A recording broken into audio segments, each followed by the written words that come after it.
आदाब, नमस्कार, अस्सलाम वालेकुम नाज़रीन। पल पल न्यूज़ के न्यूज़ रूम से मैं हूं आपके साथ नदीम अकरम। अब देश में योगी जी की कट्टर हिंदुत्व वाली जो छवि है वो खास तौर पर खतरे में पड़ चुकी है।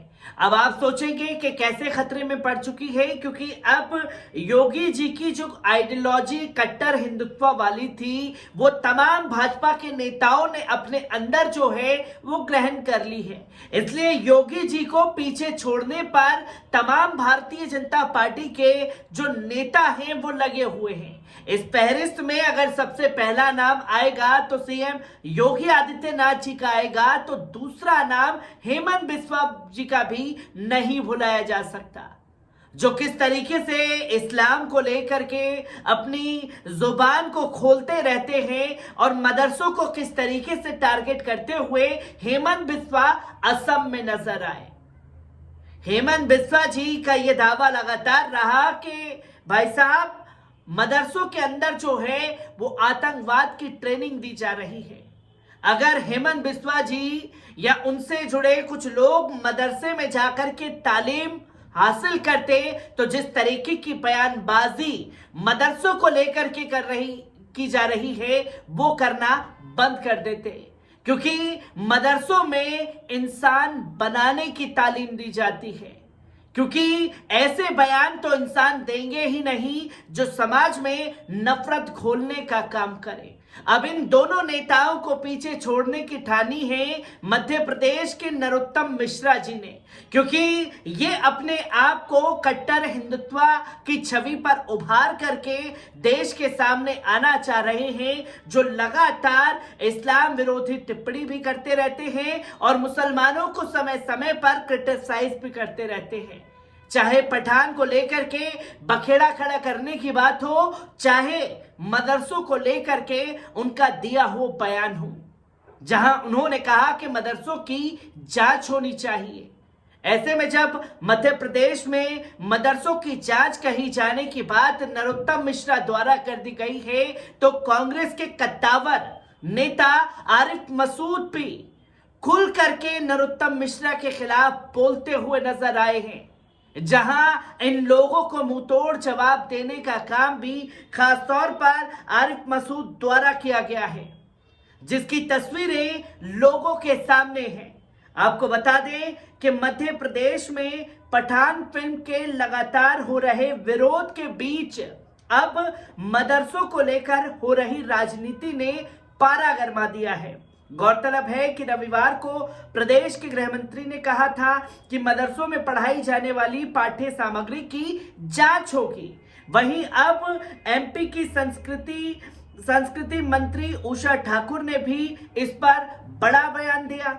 मदरसों के सिलेबस की जांच को लेकर संस्कृति मंत्री उषा ठाकुर ने बड़ा बयान देते हुए कहा कि मदरसों में कहीं देशद्रोहिता की शिक्षा तो नहीं दी जा रही, कहीं मानव तस्करी तो नहीं हो रही, इसकी चिंता है। उषा ठाकुर ने कहा कि इसकी जांच होना जरूरी है।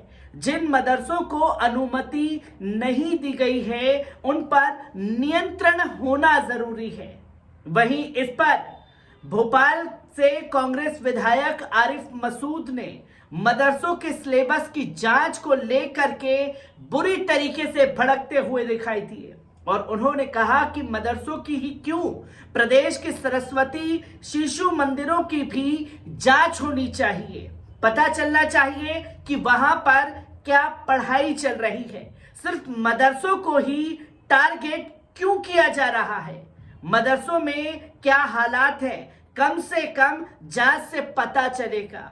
3 साल से मदरसों को मध्य प्रदेश सरकार ने फंड देना बंद कर दिया है, केंद्र सरकार ने भी फंड देना बंद कर दिया है। क्या इसके ऊपर कभी आप लोग बोलेंगे? इसी के साथ साथ आरिफ मसूद के सरस्वती शिशु मंदिर की जांच करवाने की मांग पर उषा ठाकुर ने कहा कि सरस्वती शिशु मंदिर की भी जांच करा लें, हमारे यहाँ सनातन के संस्कार दिए जाते हैं।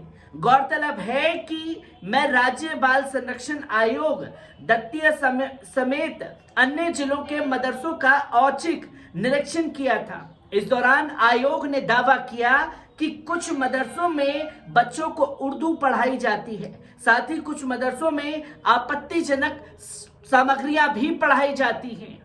सीधा सवाल उषा ठाकुर जी से कि वो आपत्तिजनक सामग्री क्या है? जो अरबी पढ़ाई जा रही है, क्या वो उन्हें आपत्तिजनक शब्द लगते हैं? यह सबसे बड़ा सवाल जो है वो खड़ा हो जाता है। और मदरसों के साथ साथ तो मैंने यूपी के दौरान भी ये कहा था कि तमाम शाखाओं की भी जांच होनी चाहिए कि वहां किस तरीके की ट्रेनिंग दी जाती है। सिर्फ मस्जिद मदरसों को ही टारगेट करने की राजनीति क्यों की जा रही है? ये सबसे बड़ा सवाल जो है मध्य प्रदेश में इस वक्त खड़ा हो रहा है, क्योंकि तालीमुल इस्लाम से जुड़ी किताबों को लेकर के कटघरे में खड़ा करने का काम मध्य प्रदेश के भारतीय जनता पार्टी के नेताओं ने किया है। अगर कुछ वक्त मदरसे में जाकर के भाजपा के नेता भी बिता ले तो उन्हें हकीकत में पता चले कि मदरसे कैसे चल रहे हैं और उनके अंदर किस तरीके की शिक्षा दी जाती है।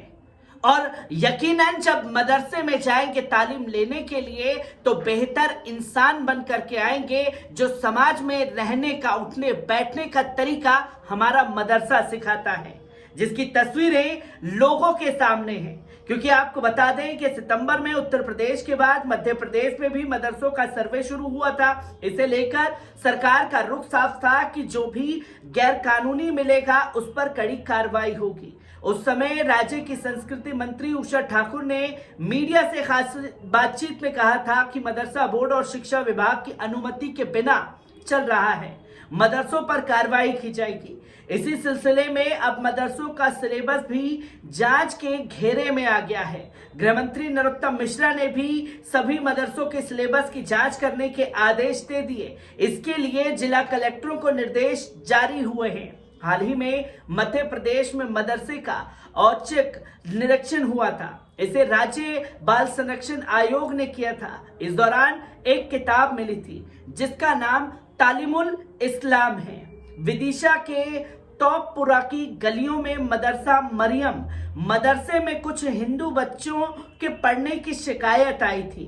इसके बाद इस मदरसे का निरीक्षण करने वाली टीम पहुंची थी। इसी को ध्यान में रखते हुए एमपी के गृह मंत्री ने मदरसों के पठन सामग्री की जांच के निर्देश दिए। पिछले दिनों एमपी के मदरसों में अनुचित पठन सामग्री को लेकर सामने आई खबरों के बाद सरकार सख्त दिखाई दी। प्रदेश के सभी मदरसों के सिलेबस की जांच होगी। कलेक्टर ने कहा कि जिला शिक्षा अधिकारियों के माध्यम से जांच की जाएगी, तमाम तस्वीरें जो हैं वो ली जाएंगी। गृह मंत्री नरोत्तम मिश्रा ने मामले पर कहा कि जिला कलेक्टरों को निर्देश करेंगे कि वे मदरसों की पठन सामग्री की स्क्रूटनी करवा लें ताकि किसी अप्रिय स्थिति से बचा जा सके। मस्जिद एक मदरसे में विदिशा में इस्लामुल तालीम नाम की किताब मिलती है, जिसको लेकर के पूरा बखेड़ा शुरू हो जाता है कि आपत्तिजनक किताब मिली है। उस किताब में क्या लिखा है, क्या तमाम भारतीय जनता पार्टी के नेता बता पाएंगे और उसके सही मायने क्या हैं उसे समझने की कोशिश कर पाएंगे? क्योंकि लगातार नफरत भरी राजनीति मध्य प्रदेश से सामने आ रही है और अब एक छोटी सी चीज को लेकर के तमाम मदरसों को कटघरे में खड़ा करने की कोशिश भाजपा द्वारा मध्य प्रदेश में जारी है, जिसे मुंहतोड़ जवाब देने का काम आरिफ मसूद ने किया है। मैं ऐसी ही खबरों से आपको रूबरू कराता रहूंगा। दीजिए इजाजत, शुक्रिया।